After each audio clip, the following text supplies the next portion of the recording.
बिस्मिल्लाहिर्रहमानिर्रहीम अस्सलाम वालेकुम। आज का हमारा जो लेक्चर है वो है म्यूटेशन जेनेटिक्स में बड़ा इम्पॉर्टेंट है। इस हमारे पास जितने भी वेरिएबिलिटी है या एवोल्यूशन है उसका जो स्टॉक है वो अल्टीमेटली म्यूटेशन से ही जा रहा है। हमें म्यूटेशन को थोड़ा सा डिस्कस करना है। अगर हम इसकी डिफिनीशन को देखें तो डिफिनीशन से ये है कि a process that produce a gene or chromosome that different from the wild type. हमारे पास जो नॉर्मल जितने भी जीन या क्रोमोसोम हैं जो कि अवेलेबल होते हैं उनको हम कहते हैं वाइल्ड टाइप, यानी विदाउट म्यूटेशन, जो नेचुरली अकरिंग होते हैं। और उनमें कोई किसी भी प्रोसेस से अगर उससे डिफरेंट हो तो वो मोस्टली म्यूटेशन होता है। The process that produce a gene or chromosome that differ from the wild type. The gene or chromosome that result from the mutational process, ये प्रोसेसेस जो हैं इनको हम आगे डिस्कस करने जा रहे हैं कि ये कौन कौन से प्रोसेसेस हैं जिनसे जीन या क्रोमोसोम जो है उनमें डिफरेंस आ सकता है। A mutant is an organism or cell whose change phenotype is attributed to a mutation. लाजमी बात है जब क्रोमोसोम और जीन में चेंजेस आएंगी तो उसकी वजह से जब उसका जो अल्टीमेट फिनोटाइप होगा या जो प्रोटीन या जो फिनोटाइप कंट्रीब्यूट करेगी तो उसमें भी चेंजेस आएंगी। Mutation is the change in the sequence of nucleotide of the DNA. तो ये इसका सारा समअप है कि what is mutation. Mutation is the change in the sequence of nucleotide in the DNA. DNA की कंपोजिशन जो है एक्चुअली सीक्वेंस ऑफ न्यूक्लियोटाइड है। तो जब उन न्यूक्लियोटाइड के सीक्वेंस में किसी किस्म की कोई चेंजेस आती हैं, मल्टीपल टाइप ऑफ चेंजेस हैं, तो वो सारी की सारी उनको हम टाइटल देते हैं mutation. Change in sequence of nucleotide bring sudden changes in the morphological characteristic of an organism. जैसे कि दीज न्यूक्लियोटाइड जो हैं ये जो जीन बनाते हैं और एक every gene that ultimately control or contribute to a phenotype. जब इनमें किसी किस्म की भी चेंज आती हैं तो अल्टीमेटली जो फिनोटाइप या मॉर्फोलॉजिकल कैरेक्टरिस्टिक होंगे ऑर्गेनिज्म के वो जो हैं उनमें चेंजेस आएंगी। If such change are heritable then it is called as mutation. Mutation is defined in any heritable change in the sequence of nucleotide of DNA. Organism with mutation is called mutant and without organism without mutation is called wild type. General type अगर हम देखें तो actually there are two major type. इसकी मुख्तलिफ़ किस्म की classification है। पहले टाइप ये है कि हम इसको इस तरह क्लासीफाई करें कि म्यूटेशन हो कहाँ पे रहा है, either that is gene level पे हो रहा है या क्रोमोसोम लेवल पे, तो उस वजह से हम इसे gene mutation and chromosome mutation में डिवाइड करते हैं। If mutation occur in allele of gene या उसकी वजह से वो चेंज हो रहा हो तो we called it gene mutation. And if segment of chromosome, whole chromosome, entire set of chromosome changes, so we called it the chromosome mutation. We called it the chromosome mutation. What does wild type या WT जिसको हम represent कर रहे हैं mean? Wild type is an arbitrary standard for what normal is for an organism. Please remember that what is considered wild type today may have mutant in evolutionary past. ये evolutionary past में हो सकता है वो mutant हो, लेकिन आज हमारे पास जो नॉर्मल या नेचुरली अकरिंग है उसको हम एज अ वाइल्ड टाइप ही कंसिडर करेंगे। म्यूटेशन की डायरेक्शन जो है वो फॉरवर्ड भी हैं, वो रिवर्स भी हैं। दो किस्म की डायरेक्शन हैं। मतलब ये है कि अगर आप वाइल्ड टाइप से दूर जा रहे हैं, उससे डिफरेंट हो रहे हैं, so we called it forward mutation. And any change in a mutant allele back toward the wild type, so we called it reversion और रिवर्स म्यूटेशन। हमारे पास स्टैंडर्ड जो है म्यूटेशन में वाइल्ड टाइप होता है। कोई भी चेंज डीएनए में जिससे उसमें कुछ ऐसी चेंजेस आई जो उसे वाइल्ड टाइप से डिफरेंट बना रही हैं तो हम उसे कह रहे हैं कि दैट इज़ फॉरवर्ड म्यूटेशन। और अगर उसी म्यूटेंट में कोई ऐसी म्यूटेशन या चेंज आए जो उसे वाइल्ड टाइप के करीब की उसकी तरफ लेके आए तो उसको हम कहते हैं that is reverse mutation. Mechanism of gene mutation, हमारे पास डिफरेंट मैकेनिज़्म से जीन म्यूटेशन हो रही है। The first one that is the error in the DNA replication. सबसे मेजर रीज़न है डीएनए जिस वक्त रेप्लिकेट हो रहा होता है तो उसमें एरर्स आते हैं और उसकी वजह से हमारे पास बहुत से जीन म्यूटेशन की पॉसिबिलिटी है। दूसरा, डीएनए रिपेयर मैकेनिज़्म है, उसमें भी एरर्स आ सकते हैं और उसकी वजह से भी जीन म्यूटेशन होती है। And the third and the major cause that is the environmental mutagen which cause DNA damage that is not repaired correctly. And the transposon are insertion sequences जिनको हम jumping gene या mobile DNA element कहते हैं that can move from one location in chromosome to another. So ये भी जो है हमारे पास reasons हो सकते हैं gene mutation की. So क्वेश्चन ये है कि why we study gene mutation. Gene mutation हम क्यों हमारे लिए ज़रूरी है?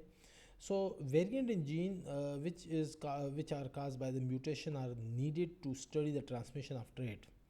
Mutation tell us about the function of a gene product in a biological system, or mutation is the basis of cancer and other genetic diseases. Genetic mutations serve as a source for most allele in the population and therefore the origin of genetic variation in the population. एक population उसके अंदर जितनी भी genetic variation है उसका source ही gene mutation होता है. इसके अलावा हमारे पास जो कैंसर और जेनेटिक डिजीज़ हैं उसका जो बेस होता है that is the mutation. And actually जो एवोल्यूशन है that is driven by the mutation. So evolution में जितने भी हमारे पास अल्टीमेटली इवॉल्व हो रही हैं चीज़ें जो नेचुरल सिलेक्शन एक्ट करता है तो उसका जो रॉ मटेरियल हमारे पास आता है that is actually come from the mutation. इसके साथ साथ अगर हम इसकी म्यूटेशन की क्लासिफिकेशन को देखें तो हमारे पास म्यूटेशन में जो पॉइंट ऑफ ओरिजिन के बेस पे देखें कि ये म्यूटेशन हो कहाँ पर रहा है तो उस बेस पे भी म्यूटेशन को हम दो हिस्सों में क्लासिफाई करते हैं. The first one that is the somatic mutation and the second one that is the germinal mutation. Somatic cells या जर्मिनल सेल्स हमारे पास जो जर्म सेल्स हैं बॉडी के which are directly link to the sex and जो हमारे पास autosomes हैं या सोमेटिक सेल्स हैं बॉडी टिश्यूज़ हैं उनमें होता है तो उस बेस पे हम पॉइंट ऑफ ओरिजिन के बेस पर हम इनको क्लासिफाई कर सकते हैं somatic mutation and germinal mutation. So somatic mutation तो सबसे पहले हम डिस्कस करते हैं तो कि somatic mutation they are in the somatic tissue of the body. Mutation they are not transmitted to the progeny क्योंकि ऑटोसोम या सोमेटिक बॉडी सेल्स के अंदर होते हैं. तो इनमें जो मेजर डिफरेंस है सोमेटिक म्यूटेशन और जर्मिनल म्यूटेशन में कि इनका जो पॉइंट ऑफ ओरिजिन है वो डिफरेंट है. एक में सोमेटिक सेल टिश्यूज़ या बॉडी टिश्यूज़ में होता है, जर्मिनल जो हैं वो जर्म सेल्स या हमारे पास जो सेक्स सेल्स होते हैं उनमें होता है. तो लाजमी बात है कि जो सोमेटिक सेल्स होगा वो उसमें ये प्रॉपर्टी होगी that is not transmitted to the progeny और दूसरा जो होगा वो ट्रांसमिटेड टू द प्रोजेनी होगा, उसमें पॉसिबिलिटी ज़्यादा है कि वो होगा. The extent of phenotype depend upon whether the mutation is dominant or recessive. क्योंकि हमारे पास जो ऑटोसोम में क्योंकि होता है तो इसमें हमारे पास एक्सटेंट पे डिपेंड करता है कि वो जो म्यूटेशन हो रहा है वो जिस जीन के अंदर हो रहा है वो डोमिनेंट है या वो रिसेसिव है. तो ऑटोसोमल डोमिनेंट या ऑटोसोमल रिसेसिव जीन जो है ये भी एक्सटेंट ऑफ फिनोटाइप पे डिपेंड करते हैं. अगर डोमिनेंट पे होगा तो उसका ग्रेटर इफेक्ट होगा और अगर रिसेसिव उसमें होगा तो उसका इफेक्ट कम होगा. यानी उसी तरह जिस तरह हमारे पास जो लॉ रूल ऑफ डोमिनेंस है उसी को फॉलो किया जाएगा यहाँ पर भी. द एक्सटेंट ऑफ फिनोटाइप इसके अलावा जो सोमेटिक म्यूटेशन है इस पे भी डिपेंड करता है कि जो है depend upon cause if occur it early or in late in the development. क्योंकि यहाँ पर जो है म्यूटेशन सेक्टर की फिनोमेना है. म्यूटेशन सेक्टर हम इसको कहते हैं कि यहाँ पर फॉर एग्जांपल आपके पास ये जो एरो है ये टाइम को रिप्रेजेंट कर रहा है. सबसे नीचे बॉटम में देखें जो पॉइंटेड है ये सिंगल सेल स्टेज आपको बता रहा है. चूँकि यहाँ पर माइटोसिस का प्रोसेस हो रहा है, डुप्लीकेशन का प्रोसेस होता है 1 से 2, 2 से 4, 4 से 8 ये सेल बढ़ते जा रहे हैं. और ऊपर से ये देखेंगे वक्त के गुजरने के साथ साथ जब ये डिवाइड हो रहे हैं ये सेल तो इनके नंबर इंक्रीज़ हो रहा है, एक्सपोनेंशियली इंक्रीज़ कर रहे हैं. अब फॉर एग्जांपल डेवलपमेंट में हम अगर बात कर रहे हैं कि अर्ली और लेट इन डेवलपमेंट में क्या फ़र्क होगा कि अगर ये अर्ली इन द डेवलपमेंट मतलब कि अभी सेल जो है उसकी डिवीज़न से बनने वाले सेल कम हैं और यहाँ पे कोई सेल जो है वो फॉर एग्जांपल यहाँ पे इस लेवल पे आके ये सेल जो है म्यूटेट हो गया है. तो अब ये जो म्यूटेटेड सेल है ये भी माइटोसिस की जब इसमें होगा तो इसके जो डॉटर सेल्स होंगे वो इससे बनेंगे, उनसे फिर बनेंगे तो म्यूटेंट सेल अल्टीमेटली हमें म्यूटेंट सेल ही देगा। तो जितना early in the life development में एक सोमैटिक सेल जो है म्यूटेंट होगा तो उसका जो हमारे पास मास आएगा ये म्यूटेंट सेल का ये ज़्यादा होगा, जिसको हम कहते हैं that is a mutant sector. इसके मुकाबले में अगर लेट इन द इवेंट, जिस तरह ये पिक्चर नंबर 2 में आपको नज़र आ रहा है कि यहाँ पे एक इवेंट है वो लेट हुआ है, तो उसकी वजह से जो डुप्लीकेशन या माइटोसिस की वजह से जो सेल इसके डिवाइड हुए हैं तो उसने बहुत छोटा या कम इम्पैक्ट जो है वो यहाँ पर शो किया है। सो सेक्टरिंग फिनोटाइप, ये सेक्टरिंग मैंने म्यूटेशन सेक्टर जैसे अभी आपको इस इमेज में एक्सप्लेन किया, ये उस सेक्टर की बात हो रही है म्यूटेशन सेक्टर की, कि ये जो मैस है आपको जो डार्क कलर में नज़र आ रहा है it is actually the mutation sector. So that is mutation occur during the embryonic development. तो एम्ब्रियोनिक में होगा तो उसका इम्पैक्ट बहुत ही ज़्यादा होगा क्योंकि उसमें सेल मैस कम होता है और उसके बाद उसने क्योंकि रैपिड डिवीज़न होती है तो उसकी वजह से अगर उसमें कोई एक सेल भी म्यूटेंट हुआ तो उससे बहुत बनने वाले सेल बहुत ज़्यादा होंगे। उसके अलावा कैंसर हमारे पास जो काज होता है वो भी उसका भी जो रीज़न है वो भी सोमैटिक म्यूटेशन ही होता है। अच्छा, फिर हम आते हैं जर्मिनल म्यूटेशन में। जैसे कि मैं आपको पहले बता चुका हूँ कि germinal mutation that is in the germ tissue of the body, जिनमें हमारे पास स्पर्म्स और एग्स शामिल हैं, and that is transmitted to the may be transmitted to the progeny. Dominant mutation is seen in the first generation after mutation occur. In female gamete containing an X-linked mutation is fertilized, male show the mutant phenotype. इसके reason ये है कि mail में जो हमारे पास inheritance है उसको हम होलैंड्रिक इनहेरिटेंस कहते हैं। That is a very special kind of inheritance, क्योंकि हमारे पास मेल में एक एक्स और एक वाई क्रोमोसोम होता है और जब फीमेल है उसमें हमारे पास दोनों एक्स होते हैं। तो एक्स में हमारे पास फिर वहीं डोमिनेंट और रिसेसिव का कंसेप्ट आ जाता है कि x link dominant, x link recessive, वहाँ पे कहाँ पे म्यूटेशन हो रहा है। लेकिन मेल में ऐसा कोई कंसेप्ट नहीं है, क्योंकि होलैंड्रिक इनहेरिटेंस का मतलब ही यही है कि आपके पास सिर्फ एक x chromosome, either that is a dominant either that is recessive, both will show the phenotype in the next generation. क्योंकि उनके मुकाबले में उस दूसरा जो है वो वाई क्रोमोसोम आ रहा है, तो अगर वहाँ पे एक रिसेसिव एक्स क्रोमोसोम भी आएगा तो that will show the phenotype. So male will show the mutant phenotype अगर उसमें वहाँ पर रिसेसिव भी है और वो आगे लेकिन फीमेल में डिपेंड करेगा कि उसका कंपिटिटर जो है वो होमोजाइगस रिसेसिव है या हेट्रोजाइगस है या होमोजाइगस डोमिनेंट है। सो वो डिपेंड करेगा वहाँ पर कि उसमें जो प्रोजिनी है वो उसमें उसने एक्स जो अल्टीमेटली एक्सप्रेशन शो करनी है या नहीं करनी। रिसेसिव म्यूटेशन, जैसे कि मैं आपको बता चुका हूँ कि रिसेसिव म्यूटेशन सिर्फ होमोजाइगस रिसेसिव कंडीशन में फीमेल में एक्सप्रेस होगी, लेकिन मेल में होमोजाइगस रिसेसिव अगर एक भी है तो वो भी एक्सप्रेस होगा, and that is the reason of holandric inheritance. उसके बाद हम आते हैं म्यूटेशन में, हमारे पास जो आता है वो है स्पॉन्टेनियस म्यूटेशन। स्पॉन्टेनियस म्यूटेशन का मतलब ये है कि non zero probability even in healthy uncontaminated cell में भी ये हो सकता है। कोई भी स्पेसिफिक चेंज इसमें हो सकती है। मुख्तलिफ इसके रीज़न्स हैं स्पॉन्टेनियस म्यूटेशन के। उनमें हमारे पास जो फर्स्ट रीज़न जो यहाँ पर एक्सप्लेन किया जा रहा है that is the tautomerism. Tautomerism का मतलब ये होता है कि base is change by the repositioning of the hydrogen atom. यहाँ पे ये बेस जो है ये नाइट्रोजीनियस बेस की बात हो रही है। नाइट्रोजीनियस बेस आप लोग जानते हैं कि डीएनए में हमारे पास जो कंपोजिशन है वो उसके बेसिक 3 चीज़ों, एक्चुअली डीएनए जो है वो न्यूक्लियोटाइड से बनता है और एक न्यूक्लियोटाइड की कंपोजिशन जो है वो 3 बेसिक एलिमेंट्स हैं, जिनमें हमारे पास पेंटोज शुगर है, नाइट्रोजीनियस बेसिस हैं और उसके अलावा हमारे पास फॉस्फेट ग्रुप है। सो बेस इज चेंज का मतलब ये वही नाइट्रोजीनियस बेस है जहाँ पे जिसमें हम आगे देखते हैं कि we have 2 kind, purine and pyrimidines.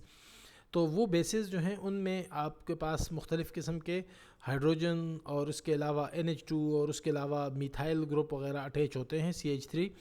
तो उनमें एक हाइड्रोजन एटम की रीपोजिशनिंग से जो है आपका जो सारे का सारा जो चेंज आती है उसको हम टाटोमेरिज्म कहते हैं, कि उसमें रीपोजिशनिंग ऑफ हाइड्रोजन एटम हो जाए बेस में।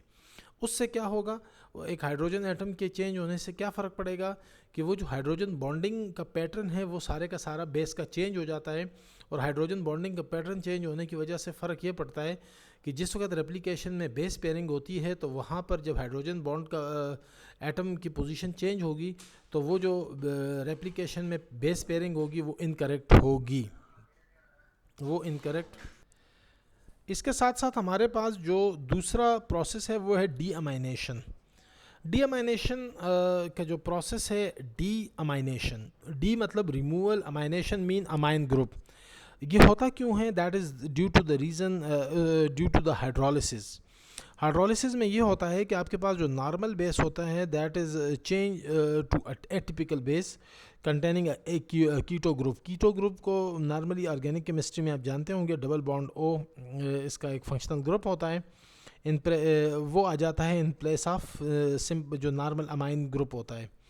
तो उसकी वजह से हमारे पास जो साइटोसिन है वो यूरासिल और एडेनिन जो है वो हाइपोजेंथिन एक अनयूजुअल बेस जो है उसमें कन्वर्ट हो जाता है। ये नॉर्मली डीएनए रिपेयर मैकेनिज्म इसको ठीक कर लेते हैं। और इसी तरह हमारे पास 5 मिथाइल साइटोसिन जो है वो थायमीन में चेंज हो जाता है। तो इससे हमारे पास ये चेंजेस आती हैं। इसी के साथ साथ हमारे पास नेक्स्ट जो है दैट इज़ द डीप्यूरिनेशन। डीप्यूरिनेशन जैसे कि मैं आपको बताया कि नाइट्रोजीनियस बेसिस में हमारे पास दो तरह के नाइट्रोजीनियस बेसिस होते हैं, एक को हम प्यूरिन कहते हैं, दूसरे को हम पायरिमिडीन कहते हैं। So depurination is actually the loss of purine. Purine हमारे पास दो किस्म के हैं, एडेनिन और गवानीन। अगर हमारे पास डीएनए है, डीएनए के स्ट्रैंड से लॉस ऑफ एडेनिन हो या लॉस ऑफ गवानीन हो तो वी काज इट डीप्यूरिनेशन। और उससे होगा क्या, उससे जो लॉस ऑफ प्यूरिन होंगी तो वो जो साइट होगी जहाँ से प्यूरिन लॉस कर जाते हैं तो उनको हम एपी साइट कहते हैं। एपी साइट का मतलब होता है ए प्यूरिनिक साइट। ए प्यूरिनिक का मतलब कि ए यानी जिस तरह एब्सेंस को यहाँ पे शो कर रहा है, apurinic site. Then we have next kind of mutation that is the slip strand mutation या स्लिप स्ट्रैंड मिसपेयरिंग।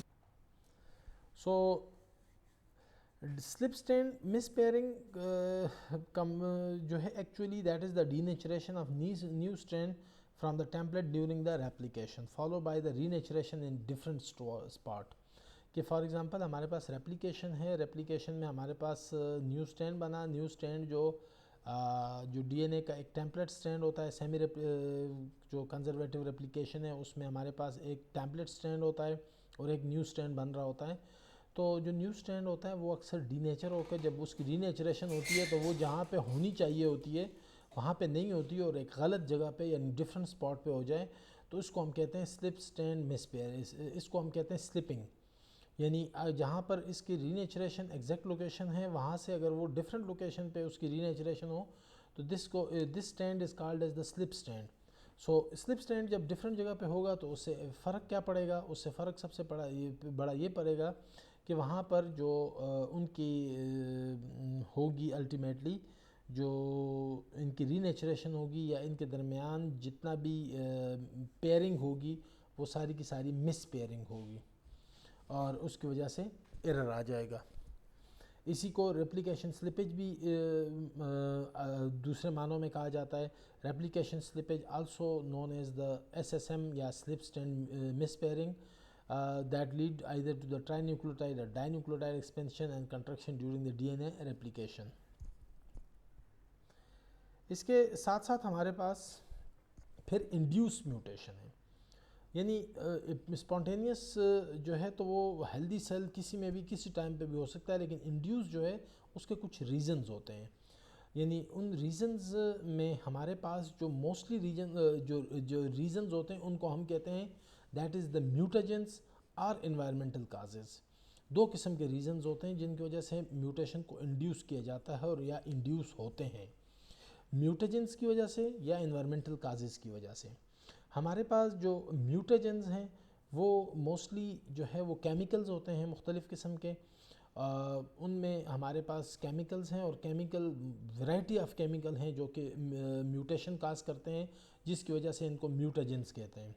उसमें हमारे पास सबसे पहले जो है वो हाइड्रोक्सिलामाइन है। हाइड्रोक्सिलामाइन हमारे पास इनऑर्गेनिक कंपाउंड है जो हमारे पास मुख्तलिफ़ किस्म के फॉर एग्ज़ाम्पल NH2OH ये हाइड्रोक्सिलामीन है, ये इसका फार्मूला। और ये जो है ये म्यूटेशन काज करता है। ये किस किस्म के म्यूटेशन काज करता है? एक्चुअली ये इंटरकलेट करते हैं ये डीएनए के अंदर, और उसकी वजह से हमारे पास जो स्लिपिंग होती है, जिस तरह अभी थोड़ी देर पहले मैंने आपको स्लिप स्ट्रैंड का एग्ज़ाम्पल बताई या उसको एक्सप्लेन किया कि during the process of replication हमारे पास जो चांस या फ्रीक्वेंसी ऑफ स्लिपिंग होती है वो इंक्रीज़ हो जाती है, और उसकी वजह से हमारे पास फ्रेम शिफ्ट म्यूटेशन आ जाता है, और फ्रेम शिफ्ट को हम कुछ देर बाद डिस्कस करने जा रहे हैं। तो बेस एनालॉग हमारे पास अनदर काइंड ऑफ केमिकल्स हैं, उसकी वैरायटी, ये क्लास है बेस एनालॉग जिसमें वैरायटी ऑफ केमिकल्स आते हैं। और यहाँ पर जो एग्जांपल है वो है ब्रोमो डिऑक्सी यूरिडीन, BRDU जिसको कहा जाता है। ये भी बेसिकली एनालॉग है। एनालॉग का मतलब ये होता है कि ये बेस एनालॉग का, कि ये that is structurally similar to a base. जो डीएनए और आरएनए के बेसिस हैं उनसे ये स्ट्रक्चरली काफ़ी सिमिलर होता है, तो उस वजह से ये अक्सर उनको रिप्लेस कर देते हैं। जो तो जब ये रिप्लेस करेंगे तो एक्चुअली ये जिस बेस की जगह पे आएंगे तो वहाँ पे ये एबनॉर्मेलिटी क्रिएट करेंगे, because they are structurally same but they are chemically different. इसी तरह हमारे पास अल्काइलेटिंग एजेंट हैं। अल्काइलेटिंग एजेंट में हमारे पास एन इथाइल एन नाइट्रोसोयूरिया जो है ये इसकी एग्जांपल है, जिसको ENU से भी एब्रीवेट किया जाता है। ये it can mutate both replicating and non replicating DNA. You must remember कि रेप्लिकेटिंग स्ट्रैंड जो होता है वो इजी टू म्यूटेट होता है, और नॉन रेप्लिकेटिंग क्योंकि स्टेबल होता है वो इजी टू म्यूटेट नहीं होता। तो हमारे पास जो ये अल्काइलेटिंग एजेंट हैं ये दोनों स्ट्रैंड को वो म्यूटेट करने की एबिलिटी रखते हैं, और इनमें ये जो है ये इनकॉर्पोरेट होते हैं और उन स्ट्रैंड्स को उसमें मुख्तलिफ़ किस्म के इश्यूज़ क्रिएट करते हैं। इसके अलावा हमारे पास मुख्तलिफ़ किस्म के केमिकल एजेंट्स हैं which form the DNA adduct. तो you must know what is meant by the DNA adduct. DNA adduct हम कहते हैं कि the segment of DNA which bound to a chemical moiety, यानी आपके डीएनए का कोई भी सेगमेंट जब कोवेलेंटली बॉन्ड हो जाए किसी भी केमिकल मायोटी के साथ या किसी भी केमिकल के साथ, तो उसको उस सेगमेंट को हम कहते हैं that is a DNA adduct. और इस डीएनए एडक्ट जो है that is a major reason of cancer. Mostly जो इसके साथ जो ये डीएनए के साथ अटैच होते हैं या बाउंड हो जाते हैं केमिकल, दैट इज़ सोल और major reason of the cancer का कैंसर। और ऐसे केमिकल्स को मोस्टली कैंसर काजिंग जो केमिकल है उस कैटेगरी में भी रखा जाता है। फिर हमारे पास डीएनए इंटरकलेटिंग एजेंट्स हैं, जिस तरह इथिडियम ब्रोमाइड है। इंटरकलेशन का मतलब ये होता है कि इंजर्शन of molecule between the planar base of the DNA, कि यानी आपके पास जो प्लेनर आपके पास जितने भी बेस आ रहे हैं डीएनए के अंदर, उनके मॉलिक्यूल उनके दरमियान किसी भी कोई भी मॉलिक्यूल जो है उसका घुस जाना, उसका इंसर्ट हो जाना, उससे जो है हमारे पास जो है वी का this is a special create a specific kind of poisoning. इसके बाद हमारे पास है डीएनए क्रॉस लिंकर जो हैं ये covalent bonding between the strand हैं। मुख्तलिफ़ किस्म के केमिकल्स हैं जो कि डीएनए के दरमियान कोवेलेंटली बॉन्ड कर जाते हैं। दोनों स्ट्रैंड के दरमियान जो हमारे पास जो वाटसन क्रिक की जो स्ट्रैंड डीएनए के हैं उन दोनों स्ट्रैंड के दरमियान ये कोवेलेंट लिंकेज बनाते हैं। और उस कोवेलेंट लिंकेज का नुकसान ये होता है कि जिस वक्त डीएनए की सेपरेशन होती है वो उसको प्रिवेंट करते हैं। यानी जो डीएनए में जिस वक्त रेप्लिकेशन में सेपरेशन का अमल आता है तो वहाँ पर ये सेपरेशन नहीं हो पा रही होती, और डीएनए में जो है रेप्लिकेशन का प्रोसेस जो है वो ब्लॉक हो जाता है। फिर हमारे पास जो है ऑक्सीडेटिव डैमेज है। ऑक्सीडेटिव डैमेज को हम ऑक्सीडेटिव स्ट्रेस भी कहते हैं, और इसके जो हमारे पास मेजर रीज़न है वो रिएक्टिव ऑक्सीजन स्पीशीज़ होते हैं। ये रिएक्टिव ऑक्सीजन स्पीशीज़ ऑलरेडी आप लोग जानते हैं कि ऑक्सीजन जो है ये आपके पास मॉलिक्यूलर फॉर्म में होता है। एटॉमिक ऑक्सीजन जो है वो हाईली एक इनस्टेबल एंटिटी है। इसी वजह से हम उसको जो एटॉमिक ऑक्सीजन है उसको हम या नेसेंट ऑक्सीजन है उसको हम रिएक्टिव ऑक्सीजन स्पीशीज़ भी कहते हैं, क्योंकि वो हाईली रिएक्टिव होती है। और इसी वजह से आपको ऑक्सीजन हमेशा मॉलिक्यूलर फॉर्म या O2 के फॉर्म में मिलता है, क्योंकि वो सिंगल फॉर्म में हाईली रिएक्टिव होता है और हाईली अनस्टेबल होता है। सो ये रिएक्टिव ऑक्सीजन स्पीशी जिनको जिस यानी ये जो रिएक्टिव ऑक्सीजन स्पीशीज़ का नाम इसको इसलिए कहा जाता है क्योंकि वो जो स्पीशीज़, ऑक्सीजन स्पीशी या सिंगलेट ऑक्सीजन या नेसेंट ऑक्सीजन या एटॉमिक ऑक्सीजन, ये तमाम एक ही चीज़ें हैं, लेकिन रिएक्टिव सिर्फ़ और सिर्फ उसकी वो प्रॉपर्टी को बता रहा है कि ये हाईली अनस्टेबल और हाईली रिएक्टिव होते हैं। So therefore singlet oxygen, ये इन सब को जो है रिएक्टिव ऑक्सीजन स्पीशी या ROS भी कहते हैं। तो एक्चुअली जब भी बायोलॉजिकल सिस्टम में ख़ास तौर पर मेटाबॉलिक एक्टिविटीज़ में जिस वक्त प्रोसेसेस चल रहे होते हैं तो इस पर मुख्तलिफ़ किस्म के ROS प्रोड्यूस होते हैं, और ये ROS प्रोड्यूस जब होते हैं तो ये हाईली अनस्टेबल और हाईली रिएक्टिव होने की वजह से बायोलॉजिकल सिस्टम में अगर इनको डिटॉक्सिफाई ना किया जा सके तो ये इनके रास्ते में आने वाले जो भी केमिकल या जो भी चीज़ आती है ये उसको ऑक्सीडाइज़ करते हैं, उसको डैमेज करते हैं, और ये अपनी जो स्टेबिलिटी है उसको गेन करते हैं। अगर इनके रास्ते में DNA भी आ जाए ये उसको भी ऑक्सीडाइज़ कर देते हैं। तो जो उसकी वजह से वो जो डैमेज काज होता है तो उसको हम कहते हैं that is the oxidative damage, और that result into the oxidative stress. So हमारे पास जो एंटीऑक्सीडेंट का फिनोमेना है वो मोस्टली वही केमिकल या वो कंपाउंड होते हैं कि जो इनको डिटॉक्सिफाई करते हैं इन रिएक्टिव ऑक्सीजन स्पीशीज़ को ह्यूमन बॉडी या बायोलॉजिकल सिस्टम के अंदर। Then we have the nitrous acid, which convert the amine group of adenine and cytosine to the diazo group, altering the hydrogen bonding pattern, which lead to the incorrect base pairing during the replication. Hydrogen bonding pattern पे हम इससे पहले भी discussion कर चुके हैं कि जो भी जो भी केमिकल या जो भी चीज़ बेसिस के अंदर हाइड्रोजन बॉन्डिंग पैटर्न को चेंज करता है तो उससे क्या नुकसान होगा कि अल्टीमेटली जो बेस पेयरिंग होती है रेप्लिकेशन के दौरान वो नहीं होगी, वो इनकरेक्ट हो जाएगी, और उस इनकरेक्ट होने की वजह से अल्टीमेटली आपके पास म्यूटेशन रिज़ल्ट में आता है। इसी तरह हमारे पास रेडिएशंस हैं। रेडिएशन में हमारे पास फिर दो किस्म की रेडिएशन आती हैं, एक आयोनाइजिंग रेडिएशंस हैं, एक नॉन आयोनाइजिंग रेडिएशंस हैं। हमारे पास जो मेजर नॉन आयोनाइजिंग रेडिएशन है वो UV लाइट है, जिसको हम अल्ट्रावायलेट रेडिएशंस कहते हैं। आपके पास DNA के अंदर दो न्यूक्लियोटाइड बेसेस हैं जो कि इंतहाई वल्नरेबल हैं इस UV को। Number 1 that is the cytosine and the second one that is the thymine. These are the most vulnerable to the radiation, they can change their property. UV के उसमें response में ये अपनी प्रॉपर्टीज़ चेंज करते हैं, and UV light can induce adjacent pyrimidine bases in the DNA strand to become covalently joined by the pyrimidine dimer। जो dimer मतलब कि जो आपके पास जो एडजेसेंट pyrimidine बेसेस होते हैं वो आपस में कोवेलेंटली ज्वाइन कर जाते हैं। जब वो ज्वाइन कर जाते हैं तो वो pyrimidine डायमर बन जाते हैं।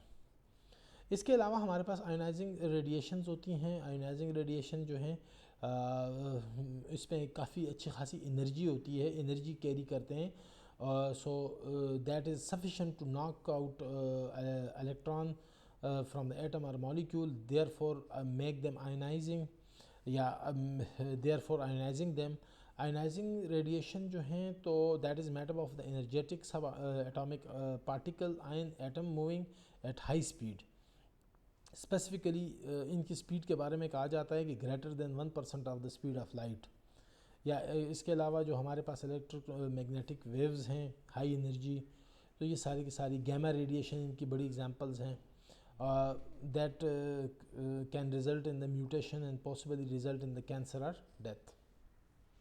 अगर हम स्ट्रक्चर के बेस पे म्यूटेशन के इम्पैक्ट को स्टडी करें तो हमारे पास स्ट्रक्चर के ऊपर जो इनका इम्पैक्ट आता है वो मोस्टली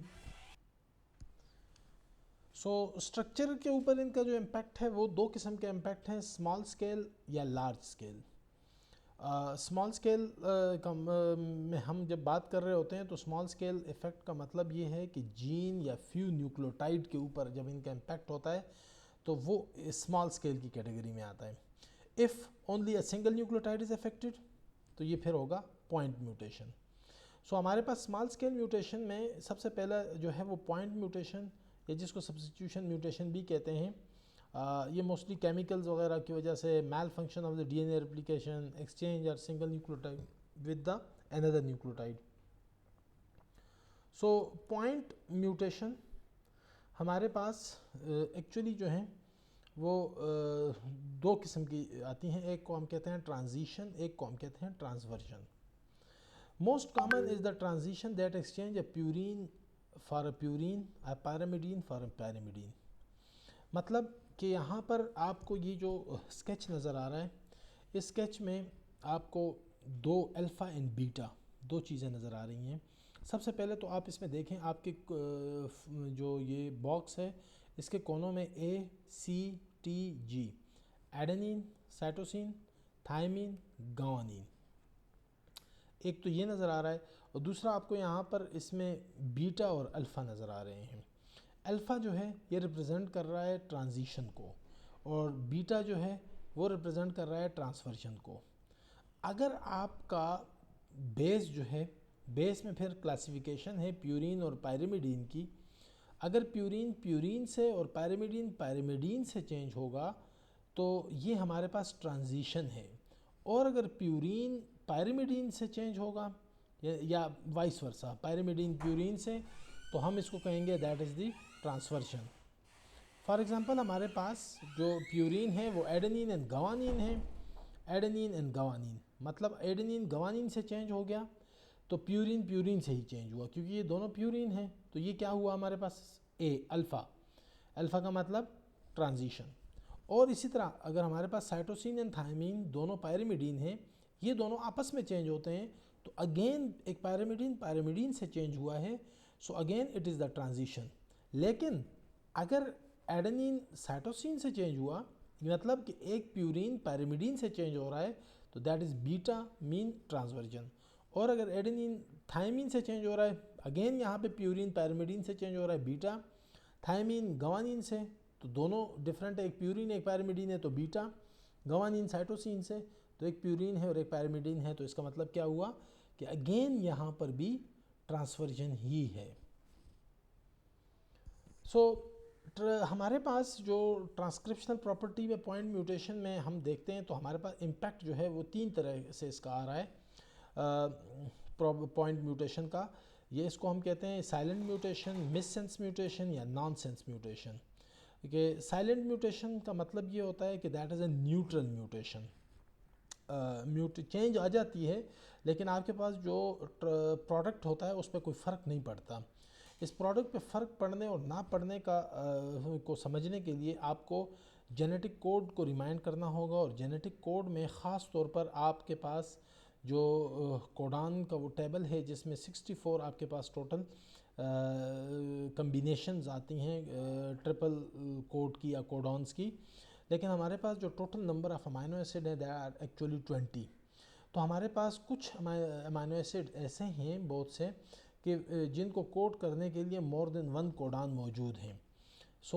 इस वजह से जब हम साइलेंट म्यूटेशन में या न्यूट्रल म्यूटेशन में हम जब कहते हैं कि न्यूट्रल म्यूटेशन है, या जिसकी वजह से हमारे पास जो अमाइनो एसिड या जो प्रोडक्ट है जो कि एक्चुअली अमाइनो एसिड होता है वो सेम रहता है, वो चेंज नहीं होता, तो उसको समझने के लिए वहीं जेनेटिक कोड का उस टेबल को आपको माइंड में रखें, तो आपको समझ आएगी कि वहाँ पर एक्चुअली कि एक अमाइनो एसिड है, उसको कोड करने के लिए फॉर एग्जांपल आपके पास 3 डिफरेंट काइंड ऑफ कोडॉन है, और उन कोडॉन में एक एक उसका डिफरेंस है।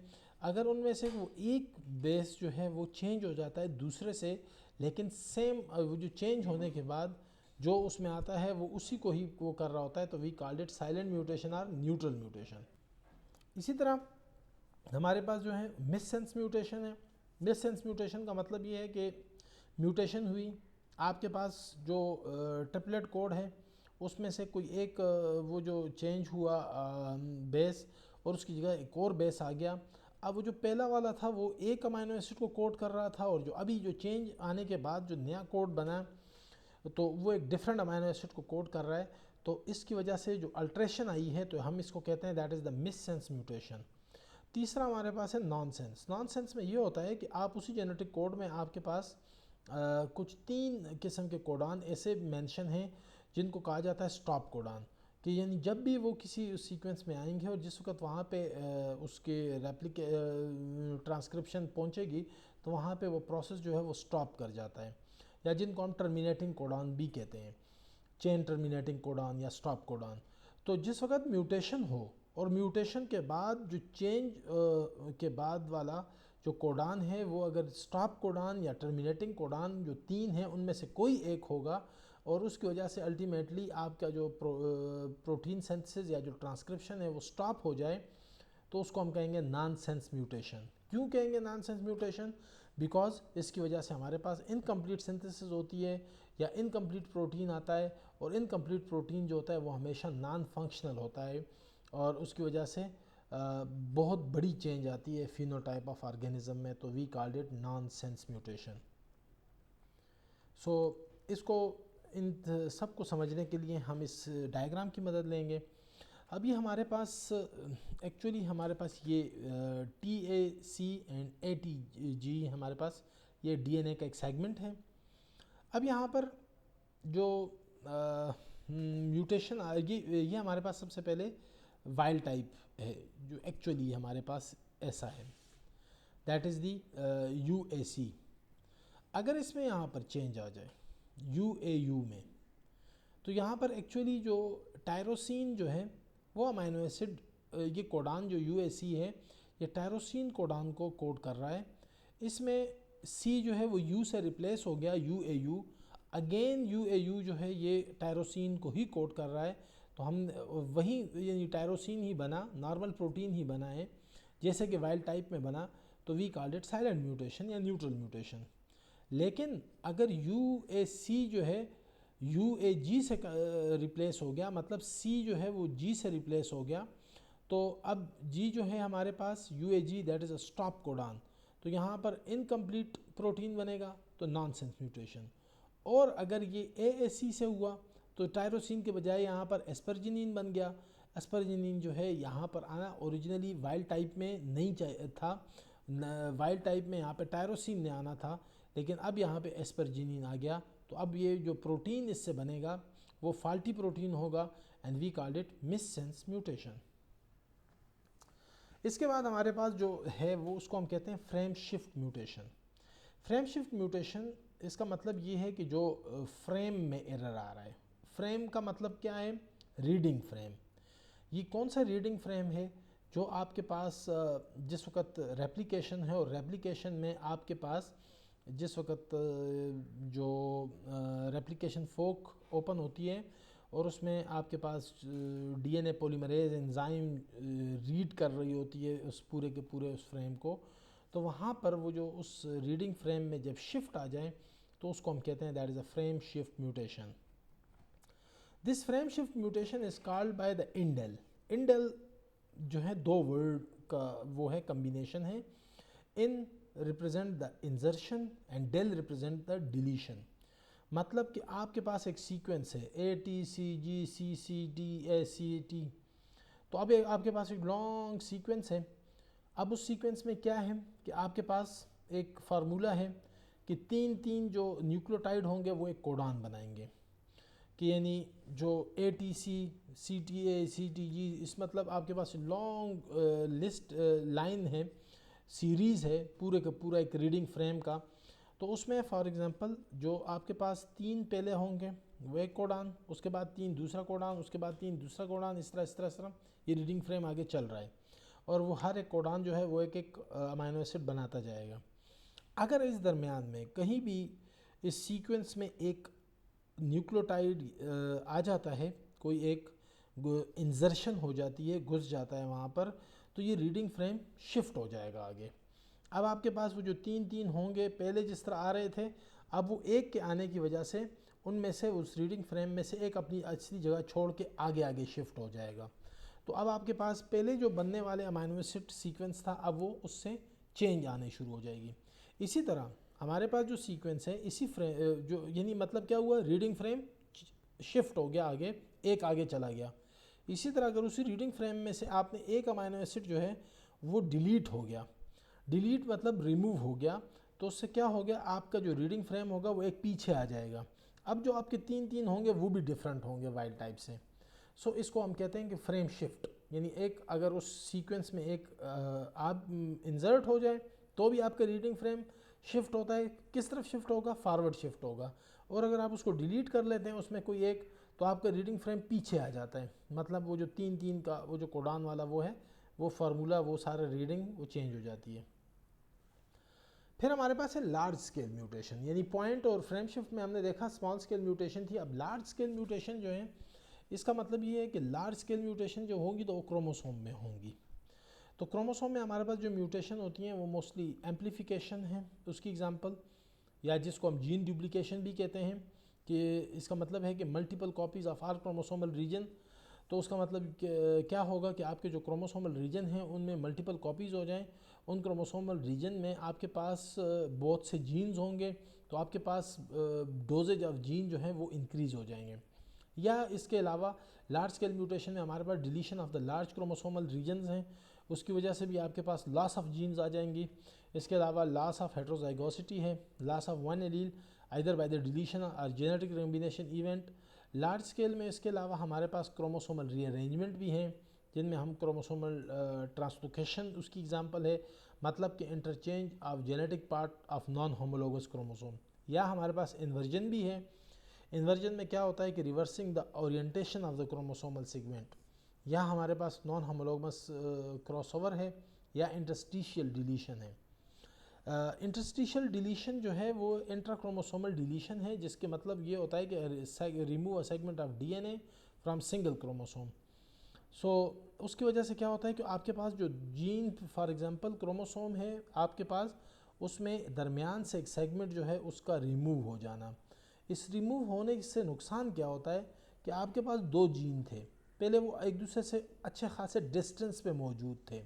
फॉर एग्जांपल जीन ए और जीन बी, दरमियान में इनका डीएनए का अच्छा खासा सेगमेंट था, वो डिलीट हो गया, ये दोनों जीन आपस में अटैच हो गए।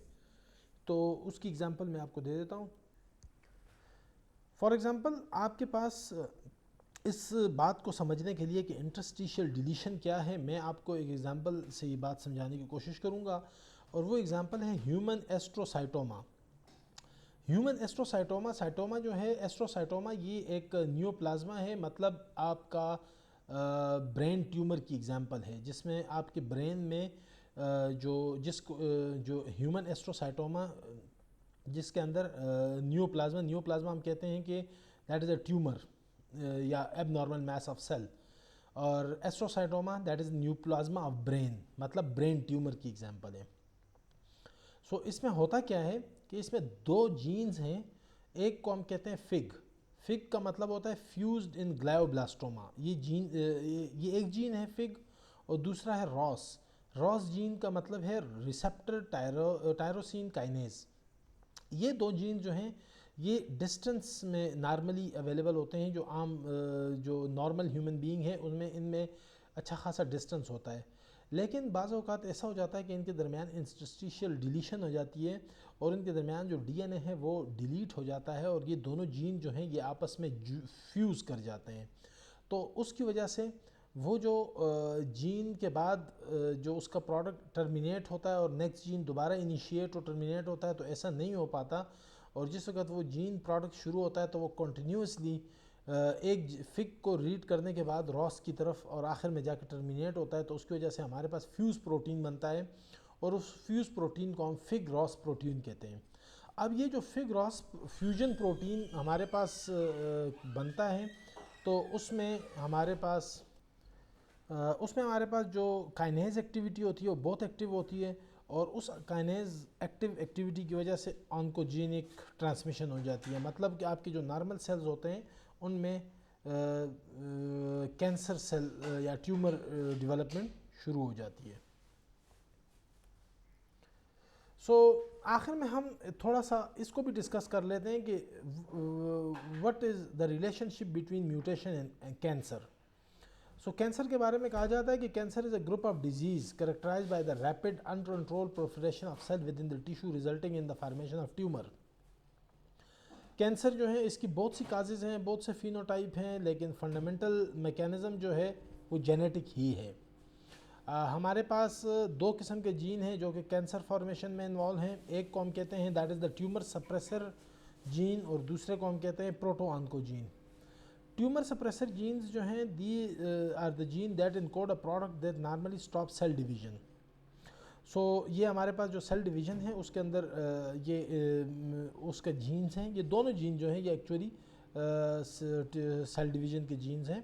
ट्यूमर रिप्रेसर जीन वो जीन्स हैं that normally stop the cell division. Mutation in this gene can result in the uncontrolled activation of cell division and therefore tumour formation. इसमें हमारे पास जो एग्जांपल है वो आरबी जीन यानी रेटिनोब्लास्टोमा यानी रेटिनल कैंसर जीन है, BRCA heredity breast cancer gene, P53 gene mutation जो कि हमारे पास वैरायटी ऑफ कैंसर यानी breast, lung, bladder, colon cancer, यानी तकरीबन half of all cancer are associated with the P53 gene. इसके बाद अलावा हमारे पास प्रोटोऑन्कोजीन्स हैं. प्रोटोऑन्कोजीन्स एक्चुअली ये वो जीन्स होते हैं कि normally control the cell division, like switch on and switch off of the cell division करते हैं ये प्रोटोऑन्कोजीन्स. लेकिन इनमें जिस वक्त म्यूटेशन आ जाए तो ये परमानेंटली ऑन पोजीशन में आ जाते हैं और उसकी वजह से uncontrolled activation of cell division हो जाती है और अल्टीमेटली ट्यूमर फार्मेशन होती है. मतलब NRAS neuroblastoma, MYC that is the neuroblastoma, MAN memory carcinoma. So several type of event can change the proto-oncogene into oncogene. मतलब कि the state in which it promote the two main characteristic. Number one, जो हमारे पास जो प्रोटोऑन्कोजीन से oncogene बनते हैं उसमें हमारे पास फिर दो इवेंट होते हैं. नंबर वन इसको हमको कहते हैं ट्यूमर फार्मेशन. ट्यूमर फार्मेशन जैसे कि आप लोग जानते हैं कि अनकंट्रोल सेल डिवीजन होती है जिसमें ओवर ग्रोथ होती है सेल की. और सेकंड वन फेज में मेटास्टेसिस होता है कि spread of tumour cell throughout the body to form a new tumour, and this process is called as the metastasis. So that is all about the mutation. उसके हमने एक general सा overview, brief सा overview, उसको हमने उसके तमाम different phases को डिस्कस किया. सो एनी क्वेश्चन या इससे रेलिवेंट जो कुछ भी है वो आप पूछ सकते हैं. आप ग्रुप में आके क्वेश्चन करें, उसके बाद हम इसको डिस्कस कर लेंगे. Thank you very much.